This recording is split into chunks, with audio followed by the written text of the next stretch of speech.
Hey guys, welcome back to another stream. I'm so excited for this one because I am joined by the one and only Olivia Buzaglo. She's one of the very first people that I actually followed on Chelsea Twitter. She's a Premier League TV presenter, just living the dream. Also, she knows a lot about fantasy Premier League as well. If you guys have any questions about that, and I'm just so excited to have her. So Olivia, thank you so much for joining me on my stream. How are you doing today?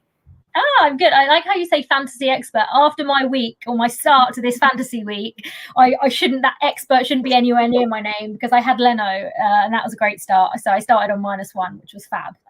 But I'm good, thank you. Oh dear. I know. I couldn't believe that Arsenal score. I luckily don't have any Arsenal players in my team, but I saw some. It serves me right for having. Who has Leno? Who has Leno? Honestly, you should know better by now. I know. I really should. Well, I saw somebody that captained Bednarak. Yeah. And got like -12. So I was like, oh my God. So that's really worse. It could be worse. Well, anyways, guys, as you know, have any questions, pop them in the chat box because we're going to try to get to as many as possible. I really love answering your questions, and I know that Olivia is one of the best people that you can have answer them. So honestly, whatever questions you have, just throw them in. But I'm going to start off with, how are you feeling with Thomas Tuchel in charge? I know that you're a bit sad with the whole Lampard I don't want to bring it up and say getting sacked again, but how are you feeling now? Do you feel a little bit better about Tuchel having heard the press conferences and everything? Yeah, like it wasn't anything against Tuchel. It wasn't the fact that he came in. It wasn't anything against him or anything. I actually think he speaks really well in press conferences, and I was really like I was really impressed by what he was saying and stuff like that. There's a few elements of the situation that I'm still really angry about.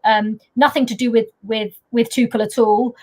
Completely separate. Just the whole situation, how it happened. It still hits me a little bit hard, and it's not something that I can just forget, and I won't forget. But I'm slowly starting to, I think that Wolves game was just a write-off anyway, just like a one day, been here one day, so there wasn't too much to go on. I was happier with his team selection on Sunday against Burnley. But there's still a few people or players that I'm just not overly convinced about, whether they're playing in their right position and doing well and scoring goals and helping the team. I'm just a little bit still feel a little bit aggrieved by it. I think that's the right word. But as for Tuchel, I'm happier. But yeah, with him, I think it was always going to take time anyway, a little bit of time for some fans to sort of get on board with the whole Tuchel thing. But it was nothing against him in general. That would have been any manager coming in at this point after what happened. But yeah, I think maybe this Spurs game will be the one that I'm fully then up for, because I just couldn't really get up for that Wolves and Burnley game, unlike most Chelsea fans, it seems. Yeah, I think that the difficult part was that for me, it just happened like all of a sudden. Like I wasn't expecting that all. I thought if it was going to happen, it would have been after the Leicester loss. So after it didn't happen, I was thinking like, okay, surely we have a little bit more time. Yeah. And so it just, and then all of the reports came out, like it was such a manic week for Chelsea fans, I feel. But I'm happy to hear that you're feeling a little bit better. I'm sure that a Spurs win is going to put you as the rest of over the moon. Yeah, I think there's one game that I'm like, okay. So what do you think about these players that found themselves out of favor under Lampard, and now they kind of have like this second life under Tuchel, that he is giving everybody a clean slate? But we know that there were incidents that happened. For example, Marcus Alonso walking to the team bus. We know that Rudiger was out for a really long time. Jorginho wasn't starting. Now he's starting. What do you think about those players and how they find themselves now back in the first team? A lot of it doesn't sit right with me. And that's what I mean. Without naming names, I think it's pretty obvious, who I'm talking about when I say I don't care if they're coming into the team and playing well. I think that level of respect that you should have for your manager just wasn't there for Frank Lampard. And just because someone now comes in and plays, that doesn't mean they'll automatically gain that respect from me. I'm still furious about certain players and what they've supposedly done. I mean, I've heard from enough people now that I think most of those rumours are true. Listen, I want Chelsea to win every game. I want us to get in the Champions League next season. And if that means, those players coming in and playing well, then I'm all for it. But that doesn't mean I would necessarily want them to. Yeah, no, I completely understand where you're coming from. And for me, I thought that these were players that I thought that they didn't really have much of a future at Chelsea, and I kind of saw them moving on. So it's interesting to see them get a second life, but I also do think that perhaps these are players that will move on in the summer, and let's see how it goes. But for example, I don't see Jorginho starting over Gilmour in the long term, for example. I would much rather give the game time to somebody like Billy Gilmour, who's young. Maybe he's going to make a couple more mistakes, but you know that you're at least investing in him because he's such a good asset for your future. And I think he's so mature for his age that I would rather give him the game time. But it's interesting. Just when you say that, I really don't know what Jorginho does that Billy Gilmour doesn't. Like what he has in his locker, what he does on a pitch that Billy Gilmour can't do. I get that he's playing him. He wants experience, I think, for the time being, whilst he's still trying to work out who he's going to pick and, who impresses him in training and stuff. But from what I've seen from Jorginho over the past 2 games, there's nothing that I don't think Billy Gilmour can't slot in and do. If anything, I think he gives you a little bit more Billy Gilmour. So, yeah, I think maybe Tuchel's going with experience for now. But I'd like to think in a few games' time, he'll be going with the players that not necessarily deserve it, because we don't know what Jorginho's like in training. He might be really impressive, and and obviously we don't get to see that. We don't know that. But personally, if you could ask me to pick between Jorginho and Gilmour, I would pick Gilmour all day. No, me too. And I think that the thing with Jorginho is that he's a very niche player. So probably Tuchel knows more or less what he's going to get with Jorginho. And I do think that it has a bit of an experience factor. I think he's still the vice captain of the team, if I'm not mistaken, so probably trying to get somebody with leadership experience who's going to talk and try to move the team around. I do think that Gilmour can do that, but again, he is young, so maybe he doesn't want to put a lot of pressure on him. And I do think that these past couple of games were really maybe the Wolves game, you have a pass because it was just a week. He had 1 training session for an hour with the players.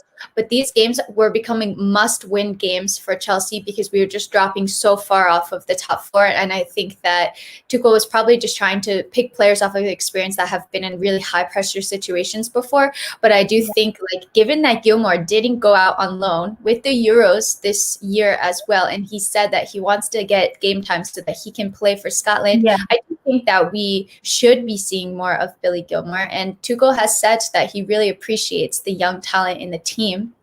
So I don't see any reason why he wouldn't be playing him. Maybe not for Tottenham, but definitely the FA Cup. I expect to see him play. Or even Sheffield United and Newcastle. You look at those 2 games where we're going to have a lot of the ball. Billy Gilmour works well when he's got the ball, but also on the counter.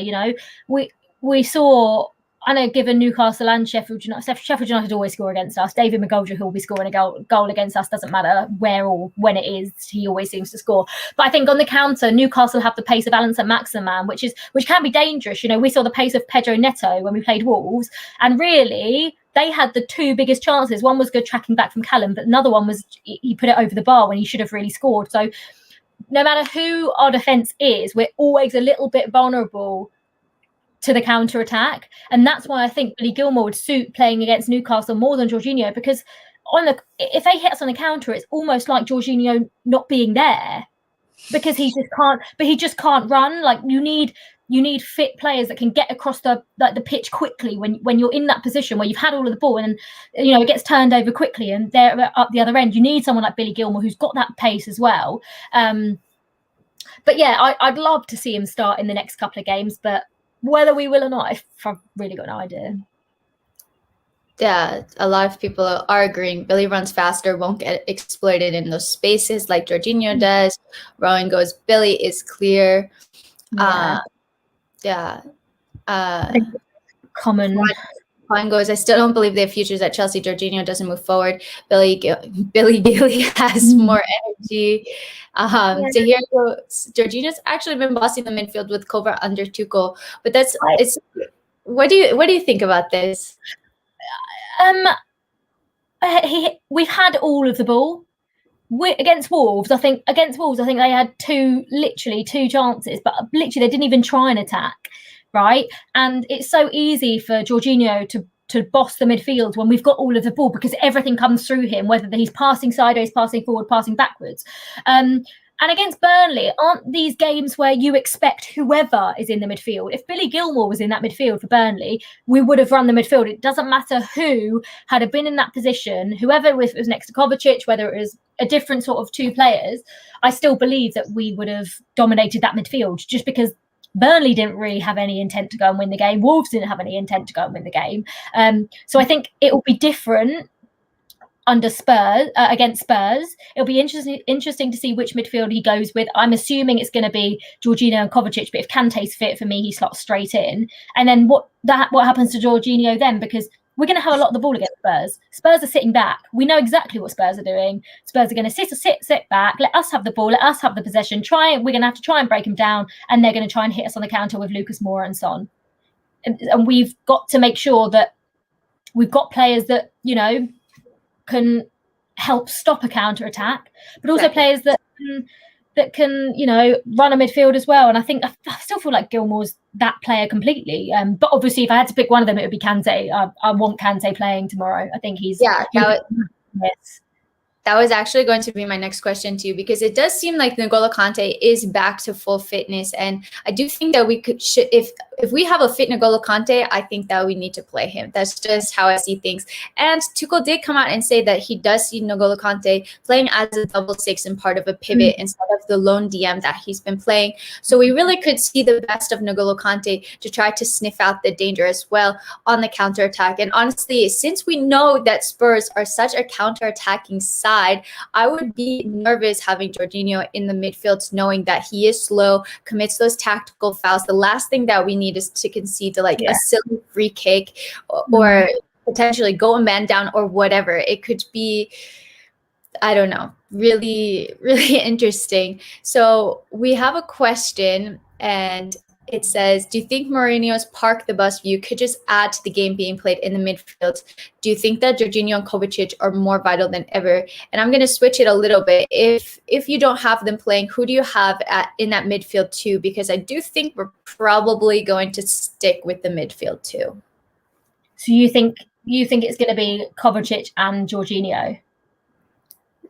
That's what the question says. So he thinks it'll be Kovacic and Jorginho. Yeah, I don't think you need Kante and Jorginho personally, because I know there's this myth that Jorginho only passes sideways, and he passes sideways and backwards a lot more than he passes forward, but he does pass forward. But I just think if you've got Kante, who does the job that Jorginho does going forward, and Kante's more than capable of spraying a pass or just passing a little 10-yard pass forward. Kovacic has been playing well. I think if I had to pick two, I would probably go Kante and Kovacic for this game, just because I think Kovacic has been better than Jorginho over the past two games, and Kante does pretty much the same job as Jorginho when Jorginho's been playing. So I would definitely go Kante. And then you also think, we've got Sheffield United and Newcastle next.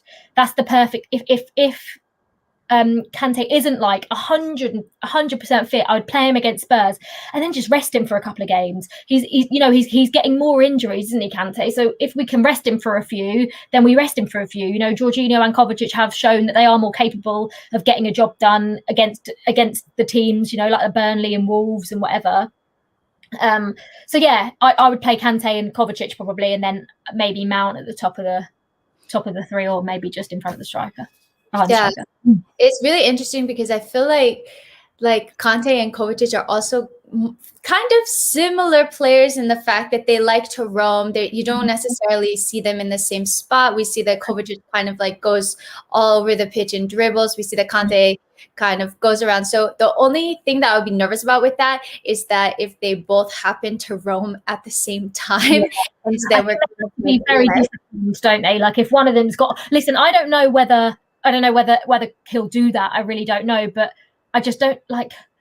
I don't really know which midfield works because we haven't seen Jorginho for so long and we haven't seen Kovacic and Jorginho and that pivot for so long. It's really difficult to know, but you're definitely right. If one of them goes, the other one's got to stay and vice versa. Otherwise, that is not going to work in general. But just on form and who Kante is, I think you'd have to play him.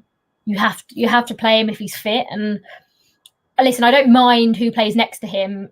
Like Tuchel can make that decision, but as long as he plays, Kante plays. If Kante's fit, then I'm happy with that.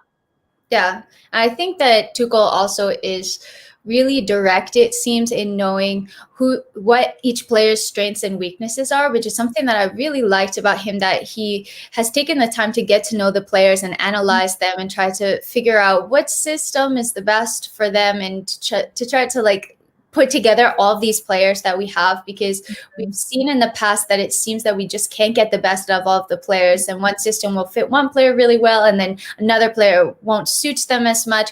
So I think that he will be able to, whoever does play in that midfield pivot, he will be giving them instructions saying like, hey, if you see somebody going off, you need to sit back and hold back, because we know that Spurs counterattack is absolutely dangerous even without Harry Kane. So I think I'm hopeful that the tactics will be spot on. I'm hoping for like a tactical masterclass over Mourinho. What about you? I'm praying. Just, I think it shows, a couple of wins. We've literally got a win and a draw the last 2 games, and we're only 6 points behind Leicester. So it's, like putting a couple of wins together would be great. And listen, I don't even care how we do it. I'm not even bothered at this point, because this isn't going to be a pretty game of football. When Mourinho is involved in big 6 games, they're just not, because he has a game plan, his team will stick to it. And it won't be pretty. It won't be fun to watch, won't be entertaining. But at this minute, I don't care how we win. I don't care if it's a 1-0, VAR, give it. I don't really care. I think it's so massive at this point, considering we haven't beaten a top 6 side this season. And like you want to be, especially going from last season where we did, and we got some massive wins against Spurs and Arsenal. And I think to perform how we did, if I remember, did we play 3 at the back against Spurs away? Yeah, I think we did. I think we did. I think that was one of the games that we did. And I can, obviously Tuchel's going that way as well. But yeah, I don't care how we do it as long as we do it. Because I think without Kane, we've really got no excuse. Yeah, and I think as well, like you kind of touched on, the only team we've been in the top 10, I think, is West Ham so far this season. So it's good. We need to make a statement, I think, saying like, hey, we can beat teams in the top 10 and in the top 6. And not only that, like we can close the gap massively between us and Spurs, and then go to 5th place, just 3 points behind Leicester, and we're right back in the top 4 race again if we win this game. So it's absolutely massive. I do want to get to a couple. We have like a ton of questions coming in, like really far behind as always, you guys. So sorry. So gives you Riper, I think says thoughts on Cho so far under Tuchel. He has gotten back-to-back man of the match performances against Wolves and Burnley. What do you think about Callum's newfound status as Chelsea's right wing back? I was a little bit confused. I'm not going to lie, I still am. Don't get me wrong. Hudson-Odoi's performances have been really impressive. I thought against Wolves, he was the only one that really looked like doing anything. And then I thought against Burnley, he was also really good, created a few chances. I thought Mount was really good as well. But yeah, I've been really impressed, because it seems like he's finally going to start to get a run of games, even though it's at right wing back, which I still can't get my head around a little bit. But if Tuchel wants to play that role, he's shown that he's more than capable and willing, because it's a role where you have to work really, really hard. And we saw that against Wolves, that chance they had where the guy's in the box and then he's sprinting back and just nicks the ball off his toe. I've been really impressed with his work rate and his he just needs someone to get on the end of one of those crosses, really. What I think he needs to work on is his finishing. I think he always gets in positions and there's times where he just needs to hit the target. Like a couple of times he's missed the target completely. And but yeah, I've been really, really impressed with him, and you know, long may it continue, whether it be at right wing back or right wing, whatever. Yeah, but something that I do want to ask you, like, I think that Callum has been so impressive. He started back-to-back games, back-to-back man of the match performances. I really don't think that you can drop Callum now off the back of that. But what does this mean for Reece James? Because we're playing 3 at the back. We know that Aspie is probably going to start over him in that right center back spot because Azpilicueta is more of a defender in that sense. I think Reece's strengths are going forward, and he is a good defender, but I still do feel that he needs to work on his defensive positioning a little bit. Sometimes he can be a little bit suspect. So I don't necessarily see him starting as a right center back over Azpilicueta. And then we have Callum at right wing back. So where does Reece James fit into the team? If you're asking me now who I'd prefer as a right wing back, it would be Reece James, because I just think that position, you're saying he needs to work on it defensively. When you're a wing back, you don't necessarily really. That's why Marcus Alonso's been so good at wing back all those years, because he really has to defend. Like, that's it. And Reece James is so good going forward. Listen, him and Callum offer completely different things going forward. You know, Reece is strong. And he'll whip in the perfect ball. I thought he was really good when he came on against Burnley as well. And Callum's direct, isn't he? He's going to get the ball and run at you and scare defenders like that. So that they both offer really different things. But I think, like he's going to do with Chilwell and Alonso on the left, I think we've got so many games. We've got Atletico Madrid coming up in the Champions League. We're still in the FA Cup. So all I see is him just rotating Callum Hudson-Odoi and Reece James. And then him playing, you know, the Hakim Ziyech, Werner, Havertz, even maybe Mount just behind the striker and rotating them.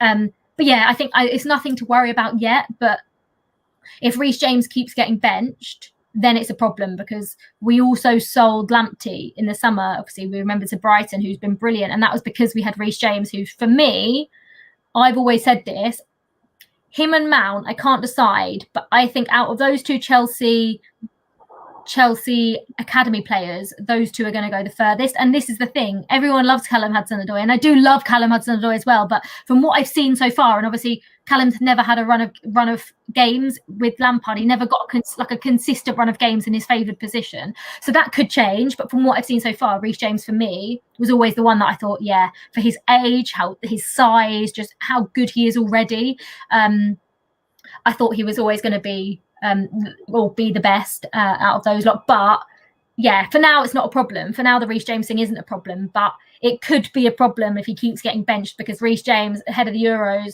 is not going to be one sitting on the bench, and he's too good to be sitting on the bench, and we can't risk him then wanting to leave, because as soon as someone wants to play a 4, then we're stuck again, because Azpilicueta unfortunately can't last forever. Yeah.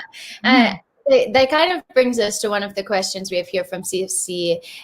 New York Giants, DHP says, do you think that Tuchel will go back 3 or back 4? And I think that the answer is we really don't know, because he has like so much tactical flexibility based on who he faces, which is something that I really like. And like you said, Liv, I think that we can see a back 3 and we'll see Callum play as a right wing back perhaps, or maybe Reece James can even slot in there. He can play that position as well. But then we can also see Reece James play as a right back if we play a back 4. And I don't think that it's necessarily going to be the same formation week in and week out. I do think that we're going to be changing it a bit. What about you?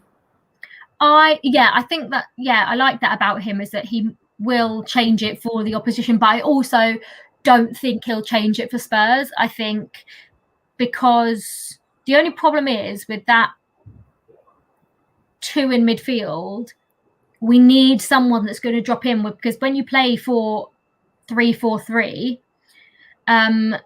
Spurs might be playing, might have 3 in the middle, and that's what worries me, is that you need to, in games like this, you have to get control of the midfield, unless Spurs do what Spurs do and sit back and just give Chelsea the ball, which is also a real possibility. But I think, it's worked the first. He's gone with a 3 for the last 2 games. It worked well against Burnley. Those players are learning their roles in that position. Obviously, you don't need to teach Marcus Alonso how to be a wing back. But yeah, I think he'll stick with the 3, and I think Callum will start at right wing back as well. Yeah. Yeah, I think especially because it's going to be a similar type of game in the sense that Spurs are going to be sitting back and Chelsea are going to have the majority of the possession, and we're just going to try to overload them in the defense with 5 players up front and try to find little pockets of space that way. But it's going to be pretty difficult. Govan, I think he's a Tottenham fan, goes, Chelsea have a fairly fit squad. We have multiple injuries, Kane, Reguilon, Lo Celso. We're in terrible form and our defense is falling apart. If Chelsea don't capitalize, that would be a shock. So given that, do you think that Chelsea need to win this game tomorrow? Yeah, I think, we've got a fully fit squad with N'golo Kante back as well. And no disrespect to Spurs, I think most people agree this Spurs without Kane. Saying that, Son did step up last season when Kane, this is about the time Kane gets injured every year, it's just a little bit later. And when Son played up front, he really stepped up. But against Brighton, it was a really different Spurs side. They just didn't look like they have anything going forward. They looked like stuck for ideas. And yeah, I think this is a real opportunity. And we should have beaten them at Stamford Bridge. I think if Giroud had been playing, we probably would have beaten them. We just didn't take our chances, but we had enough of them. So yeah, I think it'll be a really real missed opportunity if we don't win. And we're more than capable of winning there. We did last season, and that was probably my favourite game of Frank Lampard's. I was just saying. I was there as well. I was working, and I literally I was working, but I would have done anything to have been in the away end. And when all the players and Lampard went over to the fans, I literally ran round the side of the pitch just to be there, so I could literally see them, and they were right in front of me. It was amazing. That was my favourite game under Lampard. But yeah, I think it's it always is casual, Liv, so casual. Oh, I love it. I think it'll be a tough game because they will probably sit back and do what they did to Man City there this season. But we've got to be, we know that we can plan ahead. Do you know what I mean? We know that's going to be the case. So yeah, I think it will be a missed opportunity if we don't, and hopefully we can capitalise on especially Kane not being there. Yeah, the only thing I'm nervous about is that it is a London derby. I feel like Tottenham always show up against us, and even though they've lost their last 2 games, they've lost versus Liverpool, they've lost versus Brighton, and I feel like they'll be trying to redeem themselves after, especially that Brighton loss against Chelsea. So I don't think that it's going to be as easy as all these players are out injured. We definitely need to win. We definitely should be winning this game, but I also wouldn't be surprised if they just sit 10 men at the back and make it extremely difficult for us to try to find any space. And we know that they're going to be really well drilled as well. So it's going to be an interesting game to see if Chelsea can try to find or create anything. And I hope that that's something that Tuchel's working on in training. I'm just getting really pumped for the game. I feel like I hype myself up so much, and then if we lose, it just gets so depressed. I also what was I going to say? Spurs is defending. We need to realise that they're against Liverpool. They basically gifted Liverpool 3 goals. They went, here you go, have them. Whereas us, guarantee their defending will be spot on tomorrow. So we're going to have to work really hard if we're going to have to try and break them down, because we are going to have to break down 2 banks of 4, and we know how much we've struggled to do that over the years. Well, always. And I feel like any team that's out of form, they just find their form against Chelsea magically. It just that's just how it goes. I don't know why. But yeah, definitely not going to be an easy game at all. We have an interesting question from Tahir. I'm kind of switching, chopping and changing a bit. You guys know me. I just tried to get to your questions, and we'll probably go back to Tottenham in a second. But do you see Reece James playing as a central midfielder long term? If we are playing this 3 at the back, maybe he doesn't find his way into that system. I think he's got the technical ability. I think he's so good on the ball. And one of my friends, actually, one of the guys I used to work with, actually, is a Wigan fan. And he would tell me that Reece James is wasted at right back. He said he's so good on the ball. And obviously now that he's been at Chelsea for long enough, I've seen that myself. And we have to find a way of getting Reece James into the team, because I think he's too good to be sitting on the bench. I think at the moment it's difficult because obviously Tuchel's just come in, but I think long term, surely he'll see in training and he'll see the benefit of having Reece James on the pitch. I really would love to see Reece James in midfield. I know he's come on in midfield literally once or twice, but I would love to see him in midfield. I think he'd be absolutely brilliant. because his technique's class. You know, he can spray a ball. His touch is good. Wouldn't have to defend. I think I'd love it. I think long term he'll probably stay as a right back, but I would love to see him in midfield. Well, we know, like, as a kid, he's played literally all over the pitch. So he has, like, a lot of different technique in him. And I do think, like, these past couple of games are really just, like, sink or swim. It's like, let's turn this around fast, because Chelsea lost so many games, and just try to get the results, and then, you know, stop the defense leaking goals, try to sturdy that up, and then we can go and build and say, okay, let's see how we can fit these other players into the team, what other formations we can play, and start experimenting with that. But so I do definitely think that we're going to see more of Reece James in the starting 11. Somebody else, Primus, asked, why is Zouma not being played? Do you think he just doesn't fit in Tuchel's system? Do you think he'll leave? For me, it was just kind of surprising, because I didn't feel like he necessarily did anything wrong to merit being dropped. And I felt like Rudiger kind of just took his place. And I do really like Kurt Zouma, because I think that he has more of an aerial ability than Rudiger does. And he already scored, I think, 4 goals in the Premier League so far this season. So he does have that ability from the set pieces as well to get a goal. Don't necessarily see that happening as much with Rudiger. But what do you think about him being dropped? And do you think he finds his way back into the team? Yeah, I thought it was harsh by Lampard to drop him anyway. I didn't really understand that switch, because, you know, we've been talking about how much you want a stability in a team, and how much a solid centre-back pairing, which was working really well together. You could just see the presence of Thiago Silva and what that did for Zouma and Zuma's game. And I think it was bizarre that he got dropped by Lampard anyway, but as soon as Tuchel came in and there was that German connection, I just thought that he was going to opt for Rudiger.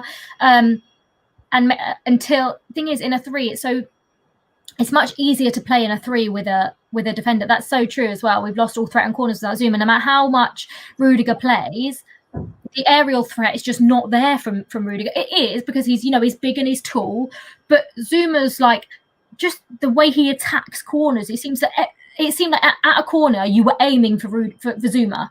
Every corner it would be near him, and I just don't think we have that. It now just seems like they're putting a ball into the box and hoping that someone's going to get on the end of it. Whereas with Zouma, it was like, right, aim for Zouma, because we know how good he is in the air, and he could have had more than his 4 goals. Yeah. You know, the threat was massive, and I don't know whether.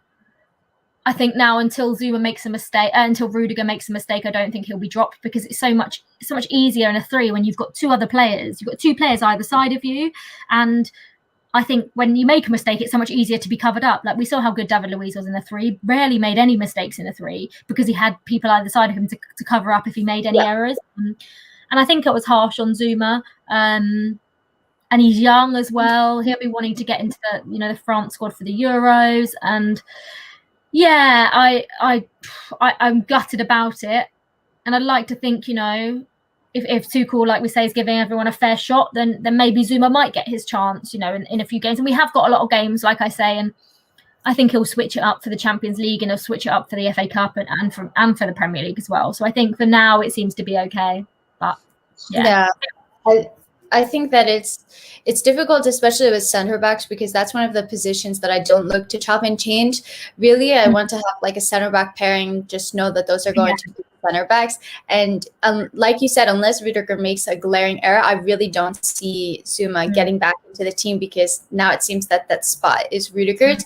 But I do think that Tuchel is going to want to make everybody happy and try to make everybody happy. So maybe we will see some rotation if we have a lot of games, maybe in the cup games. Like you said, we still have the Champions League, maybe a change of formation as well. But I do feel like we really lost that aerial threat, like you said, without Zouma on the pitch. And he just jumps so high. It's insane. I feel like he's such an asset in that sense. And I really hope that he can find his way back into the starting 11. Guys, there's over 100 of you watching right now. That's like absolutely insane. So thank you so much. That's crazy. Thank you. Make sure to like this video if you are enjoying it, because Olivia obviously is just amazing. And all right, we have an interesting question from Jonathan. He says, Alonso greater than Chilwell. Thoughts? not for me. This is I'm just, Marcus Alonso is a touchy subject. I am still just not convinced. I know he'll come in and do a job, because of course he will when he's playing as a wing back. When he was playing well in that Kante season, there was not many wing backs in the world better than him. Yeah. But I think just the situation with Lampard and, getting on the bus at half time, I think at the West Brom game, I think it was, doesn't sit well with me. And I think Chilwell struggled a bit recently, and he struggled defensively, I think. But as a wing back, you don't have to defend as much. And I feel like I would just prefer Chilwell as a left wing back. But don't get me wrong, I know how good Marcus Alonso is, but just some things that have happened, some things that have been said, and some things that have been done, it's really difficult for me to look past them at the minute. But I'll be happy as a wing back. I'll be happy with both of them. I don't think Alonso's better than Ben Chilwell. I don't think that's the case. But I'd be happy enough to have them rotated. Because if it was left back, I'd be like, not a chance. Like, Ben Chilwell has to play every game, but obviously we know the threat that Marcus Alonso poses when he's a wing back. So as long as they keep rotating, but I expect to see a lot of Ben Chilwell, especially given how good he was in the first part of the season. I think he deserves, a chance to play it and to, prove himself as a wing back as well. Yeah, it's a really good point. I think that what we've tend to forget is that Ben Chilwell actually had a really good start to the season, and he was scoring or assisting, I feel like, almost every game.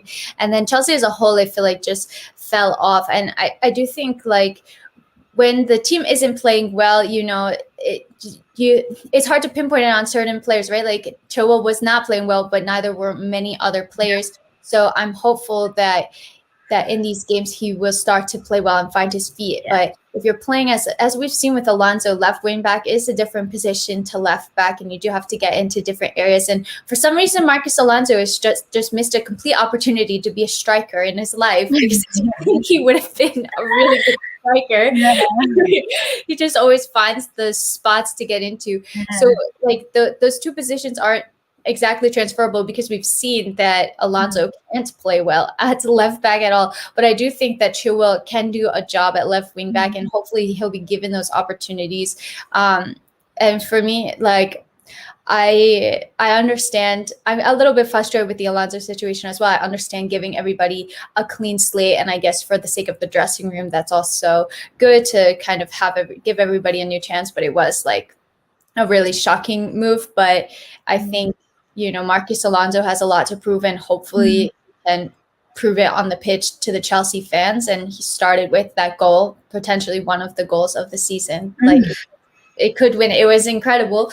So, we know that Marcus Alonso also loves to score versus Spurs. So do you think that Alonso starts versus Spurs? Yeah, I think so. I think, like, his technique with that left foot is like, I don't know many better techniques of players at Chelsea. Like, we all knew that, how good his left foot was. He scores very technical goals, and that was another one. The last one he scored, I think, was against Spurs at Stamford Bridge, when I think, I can't remember when it was actually, but Mount made it and Giroud flicked it on, and then Alonso put it in the corner. Yeah, and that was another brilliant technical goal. So I think his performance against Burnley will mean that he starts against Spurs, but I'm open to it. He's a threat from he's tall, he's a threat from set pieces, he's a good free hit taker. And we've got a good enough, if it's not working, we've got a brilliant left wing back in Ben Chilwell to come off the bench. So yeah, I think he will start against Spurs. But Spurs fans will be hating that. Spurs fans won't want Marcus Alonso. The amount of misery he's caused them over the last 5 years, they will not want him anywhere near our starting 11. It just so happens that he gets back into the team, scores a worldie just in time for the Spurs game. I tweeted it. I was like, you can't write it. Like, who would bet on Marcus Alonso getting back into the team, scoring a worldie, and then playing Spurs? Like, it's just mad. But yeah. I would have never said that in a million years. It's just so funny. It's like if you had to pick one player from Chelsea who hates Spurs, it's just like so random. Marcus Alonso, but you're right. He terrorizes that Spurs defense. Yeah. so funny. And I do think that this is going to be good for Ben Chilwell as well, because he really hasn't had any competition in that left back spot. So a little competition never hurt anybody. That it's going to push him to work his butt off in training, and hopefully in the games push him to perform even better as well, knowing that he has somebody breathing down his neck who could take his spot and has taken his spot. So I do think that it's good competition for the both of them. Another question we have, Andrew asks, who do you think is going to score tomorrow for Chelsea? I feel bad for Werner and Pulisic not scoring, and I fear this because you guys know that Pulisic is my guy, and I really need him to score a goal again. What about you, Liv? I've been like, he shows glimpses. He doesn't do it often enough. Pulisic is so good at getting the ball and just running at defenders because he's got a low center of gravity, a lot like Hazard. He's so quick. He'll skip past players like they're not there, but he just doesn't do it enough.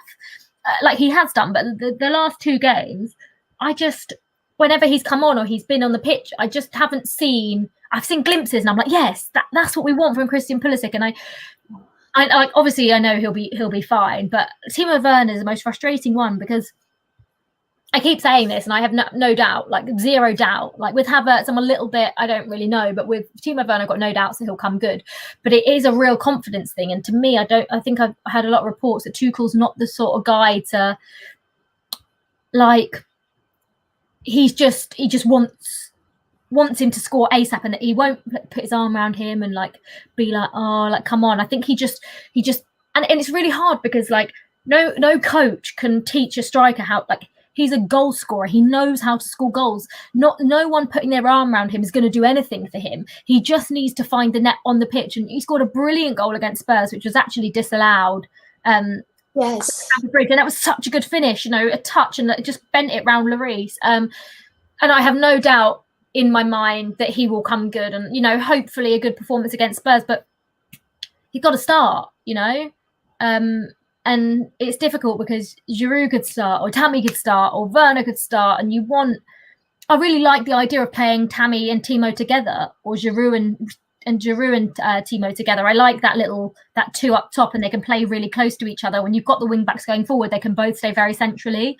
But I'm gutted about, like, Pulisic hasn't really found the form that he sort of found last season, and neither's Timo Werner, and it's gutting. But I know both of them are still so young that they'll both be fine this season. Hopefully, it starts against Spurs as well.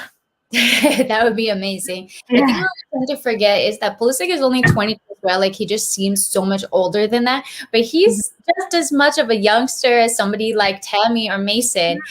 So we tend to put him in his own category just because of how brilliant he was after Project Restart. And I think we're all kind of comparing him to that form, which was just like absolutely scintillating.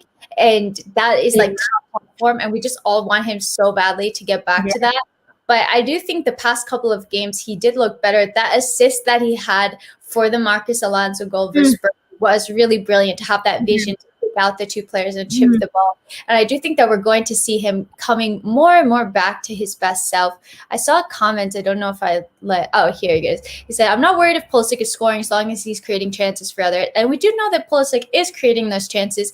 Not only that, something that I like about Pulisic a lot is that he's getting into those spots. Yes, he's missing a lot of chances, right? He should be scoring more goals, but at least he's getting into the right areas. I would be more nervous if he wasn't even getting into those areas, but he is. So he just needs to work on his shooting technique a little bit. We know that he can score good goals, but it just hasn't really aligned for him. Now I feel that he's a little bit too eager to impress, maybe. I feel like he's trying too hard. Like, he's just, you saw it more, I think I saw it more in the Lampard. I can't remember what game it was, but I was just like, oh my God, Pulisic just wants to score so badly. And sometimes that then has a negative effect because there might be someone in a better position, but I still think, you like to see that, don't you? Like, you want to see your winger getting into those positions and wanting to score and having that, that wants to score goals. And he's not a selfish player. Like, I'm not worried when he plays. Like, I know he'll make the right decision, and he does that more. I just want to see him run at players more often. I want to see him have that confidence to just pick up the ball, because that is what defenders hate. They hate a player like Christian Pulisic running at them. We see it with every player. Like, Marcus Rashford's really good at it, just getting it ball and running at someone. Callum Hudson-Odoi is really good at it, just getting the ball, and defenders have to back off because they're not quite sure what you're going to do. And Christian Pulisic is so unpredictable because he can go with his right foot, he can go with his left, and I just want to see him do that a little bit more. Yeah, no, I do too. And I think also when he does that, he creates chances in the form of free kicks. Maybe he wins a penalty as well. Yeah. Maybe, he gets past the defender and clears space for somebody else. And we know that Christian Pulisic is capable of this. And I think it goes back to the team just being in really poor confidence. Yeah. And when the whole team is playing badly, it's really hard to have an individual great performance. And I do think he has looked better. And if the team can start stringing together some wins, if Pulisic can get himself a goal as well, I think it's going to do absolute wonders for his confidence, because it has been a while since he scored. We know that he pushes himself really well, really hard. He has such a great mentality and really tries to always get the best out of himself, which is something that I really like about him. So I think right now he's just overthinking it and just wants it so badly that it's not coming off. But as soon as it does come off, I think that it will click and that we'll see the best of Pulisic again. I think it's coming soon. I think it's coming soon. And on Timo Werner, just quickly, I really liked that Tuchel said in his press conference, he said I believe the team needs to create situations for him to attack the space in behind and utilize his speed, which is something that I don't feel that we were necessarily doing. And a lot of the times we see Timo Werner actually make a really good run, but then the team wouldn't recognize it and wouldn't pass to him. So do you think that by perhaps changing that, showing the team that maybe changing the way that we play, playing more forward passes, which we've seen has happened in the past 2 games under Tuchel, that Timo Werner is going to have more opportunities to excel and maybe bag those goals? Yeah, it's difficult because Timo Werner works better when there's space in behind, and it's really difficult when the 2 games we played, Wolves and Burnley, have sat back like no other teams have, and they had no intent to go and attack, and that's really difficult because they sit in 2 banks of 4 and you have to try and break them down, and unless the pass is pinpoint accuracy, like if someone's in between the lines and finds a little ball in between, in behind the back 4, doesn't happen because there's not a lot of space down there. Timo Werner works much better when it's an open game, when it's end to end, and if Spurs came at us, I think that would be the perfect game for Timo Werner. Like they did in the League Cup game when they beat us on penalties. That game was really open and we saw Timo Werner score a really good goal in that game. But yeah, I think they need to do that more, but it's difficult when teams do sit back. It's really hard. The balls have either got to be literally perfection, eye of a needle pass. But listen, the goals will come with Timo Werner, no matter whether he picks the ball up in, slightly deeper or whether he those balls are played in behind. For me, he's a goal scorer and he will be absolutely fine. I've got no doubts about it. Yeah, that's the only worry I had about Timo Werner playing versus Tottenham is that, if we're trying to break down a low block, I don't necessarily think that he's the best guy for the job. But if we try to counterattack us, leave a lot of space, then Timo Werner could be the absolute perfect person to try to take advantage of that space. So I really don't know which way it's going to go. It's really a crapshoot. So we have a question, and it says, can Mason Mount and Kai Havertz play together under Tuchel? Because we've seen that they've actually been occupying the same position, which is like the 10 in behind the 2 forwards. So what do you think? It's really hard because a 4-2-3-1 seems to be a formation that suits Kai Havertz. He wants to be a number 10. That's where he likes to operate in the middle. And I think Mason Mount is an 8. Like I prefer him as an 8 in midfield, but can also play as a 10. He's been our most creative player this season. He's been one of the most creative players in the league this season, Mason Mount. He's created over 50 chances. There's only 3 other players that have done that. At the moment, I'd like to say yes. I hope Tuchel can sort of find a formation that gets the best out of both of them. But at the minute, I'm going to say no, because I'm really stuck with what people saw in Kai Havertz's performance against Wolves. I thought it was improved a little bit. Like I thought the first 10 minutes was really good. I thought he looked up for it. That little sprint. I was like, where the hell did that come from? Like I've never seen Kai Havertz sprint like that. I'm so used to seeing him jogging around the pitch, but I still don't think his performance was anything special. And people were saying he was immense and amazing on Twitter. I just didn't see that from Kai Havertz. And I'm not going to sit there and big up his performance when I thought it was average again, and I thought it was and when Mason Mount comes on, he just has an effect on the team, whether it's instant. He came on for the last 10 minutes against Wolves and was making things happen. I thought he was one of our best players against Burnley as well. That's not to say that they never could play together in the future. I'd like to think Thomas Tuchel can get the best out of both of them, but at the minute, for me, it's Mount over Havertz all day long in either midfield or in that number 10 role. Yeah, I think that Mason Mount, like in that, was it the Wolves game that he didn't start, and when he was brought onto the pitch, he just showed why he should have started that game. And he had another great. Yeah, what were you gonna say? I think that not was a mistake by Tuchel, because I think that's fair enough. Like I said, I wanted Mason Mount to start, and I obviously did want Mason Mount to start, but I can understand why he made that decision, just going with experience. But I think having started Mason Mount, I think that game could have gone a little bit different, because he seemed to be the only player that looked like making something, bar Hudson-Odoi in that Wolves game. And for the past, even this season, him and Thiago Silva have been our best players by a country mile. So it's like, I just think you could have watched a few games back and gone, okay, well, Mason Mount's been their player of the year. Why don't I just play him? I know what I'm going to get with him. He's brilliant. I thought that could have swung in his favour if he'd have started Mason Mount, because I think we just lacked in that Wolves game. We lacked that little spark, and as soon as he came on, he just looked like he had it. But yeah, I think he's back in the team now, and I can't see Mason Mount being dropped. I can't see him being dropped either. One of my friends, Jay, actually brought up, he thought that Mason Mount could have been dropped because it was kind of Tuchel's way of saying, like, hey, even if you were starting every game under Lampard, everybody's on a clean slate. Yeah. And so you're not guaranteed to start, and it could have been a little bit of that as well. But that being said, Mason Mount has proved time and time again why he needs to be starting for Chelsea. Yeah. And I think he definitely needs to be starting versus Tottenham. Absolutely.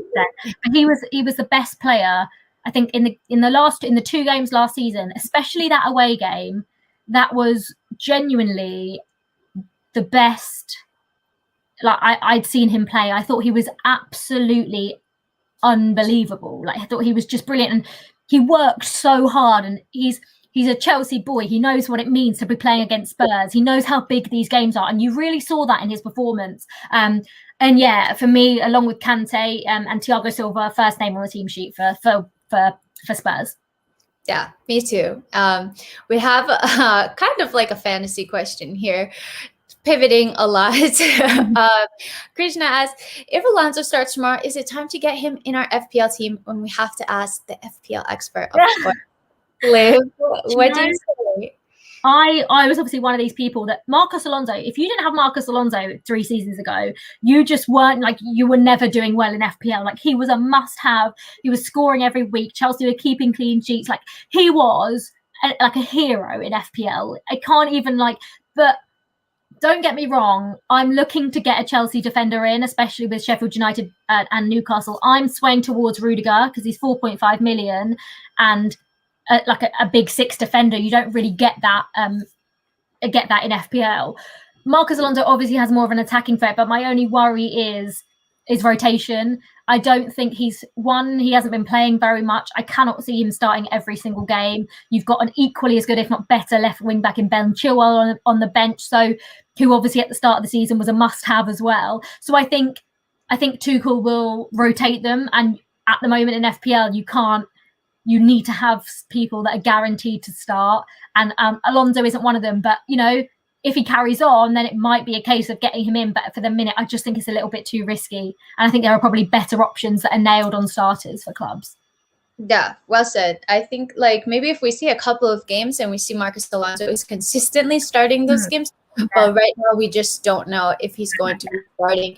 And not only that, I'm still a little bit weary of Chelsea's clean sheet issue. I don't have any Chelsea defenders in my FPL team yet. And I don't know who I would bring in. Maybe Thiago Silva, just because he's more likely of a starter out of anybody. But we have been seeing Rudiger playing, like you said, and he's only 4.5. So I go for the City defenders. It kind of screwed me when John Jones didn't play. I transferred in Cancelo now, and I have Cancelo and Diaz. So today, so you should be all right. Guaranteed clean sheet against Burnley, you'd hope, anyway. Yeah. Everyone has those City defenders. Everyone has pretty much 2 City defenders, so everyone's in the same boat, so it doesn't really matter. Yeah. They said, thanks for the answer. Yeah, you have to ask your FPL questions while we have Olivia here, you guys, you know. So I want to go through quickly. I know we're almost at the hour mark, which is just insane. I can't believe we've been talking for almost an hour already. But I want to try to go through a starting 11 for tomorrow. It's going to be really difficult because we don't really know which formation Tuchel is going to play, who he's going to start. But let's just say we both think, I think, that he's going to keep with that 3-4-3 formation, right? So is this what we think, or is this what we want, or we think Thomas Tuchel is going to do? Ooh, that's an interesting one. And I think that they're two different. I think let's do what we think Thomas Tuchel's going to do. Okay, let's do that, and then we can say who we would want to have instead. Yeah. Okay, so in goal, obviously Mendy. I think. I think he's going to go with the same back 5 that he did against Burnley. So that's back 3 of Rudiger, Azpilicueta, and Thiago Silva. Yeah, no, I agree. Wing backs, you reckon? I still think they'll be the same. I think they'll be Hudson-Odoi and Marcus Alonso. Mm-hmm. I think he's going to go with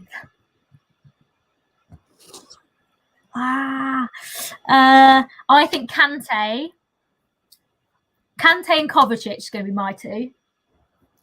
Kante and Kovacic. Oh, I don't know, but like if Kante's fit, Kante has to start. He has to. Oh, no, I think he's going to go with Kante and Jorginho. I don't know why. I just think that I don't think that he's going to drop Jorginho. I just have a feeling, but I'm not sure because I don't feel great with Jorginho starting for Spurs and being caught on the counter. I don't think that should be. Especially with their midfield is very quick, aren't they? They've got a quick, strong. You know, when you think of Højbjerg and Ndombele and Sissoko, they're also strong. They're powerful. They're quick, and they're players that Jorginho just wouldn't be able to handle if they were running at them. So yeah, I'd go with Kante and one of the 2. I'm not fast, but yeah, definitely Kante, just Kante. Yeah. And then I think in the 10 above them, it should be Mount. And Havertz, I think, actually picked up a minor injury, so he's probably not even available. And then I'm trying to think like who's left, just the starting 2, right? I want it to be, I don't know if this is what I want or what I think Tuchel's going to go, but I think for against Spurs, where there's not going to be much space, I would play Mount behind Giroud and Werner because I think they can work really nicely together. I think balls in the box, you know, might be a. Do you know what? I really don't know. I really don't know what he's going to do. I think Tammy against Spurs, they played the same way at Stamford Bridge. They're going to play that way. And we had a lot of chances where I think had Giroud have been in those positions, he would have scored. So I would go with Giroud and with Timo because you've got 2 different options there, 2 very good options. You can switch it up. And I like to see Mount in that 10. That's what I don't know if that's what I want or what I think. That's what I don't know what Tuchel will do. I've got no idea which of the strikers he's going to go for, because really he could go for all 3 of them and you could make a case for all of them. I don't think you could start any one of them and people would be unhappy. I think it's just a case of maybe picking 2 of the 3, because Ziyech not even being on the bench, I didn't understand that at all. I didn't understand that, no. Pulisic's fitness is very on and off, so you know you could have Pulisic in that play. It's just hard to try to fit everyone in, but Ziyech I think is a great option for a game where you've got backs against the wall, because or like Spurs will, because he's the one that can pick an eye of the needle pass, and no one else in that team can do that, none of those attacking players. To have him not even on the bench was really worrying, and I can't understand why for any reason when you've got 9 subs that you wouldn't have Ziyech on the bench. So I'm hoping that I can't see Ziyech starting after that, but he's got to be an option from the bench surely. I know That's why I'm not like the biggest fan of the 3-4-3, because I don't like having to sacrifice one of the attacking players for a defensive player to have three center backs on the pitch. And I understand that he's trying to make it a little bit more attacking focused by having very attacking wing backs and Callum and Alonso. But it's just like I would rather have that other attacking option. I think for me, I would probably start Pulisic and Giroud. Yeah. Because I do think that they could have a very good link up. Like you said, I think Giroud could be a very good target man. We're going to have Callum's crosses coming in probably from the right-hand side. Alonso could work like, link up with them really well. Do you know what's frustrating though is when we're talking about, you know, Callum's crosses, if anything, if we're playing Giroud, I'd want Reece James as a right wing back. Do you know what I mean? I would, because his balls into the box are perfection. And him and Giroud link up really well, but he can't drop Callum right now because he's been the best player for 2 games in a row. So then do you go with Tammy? I don't know.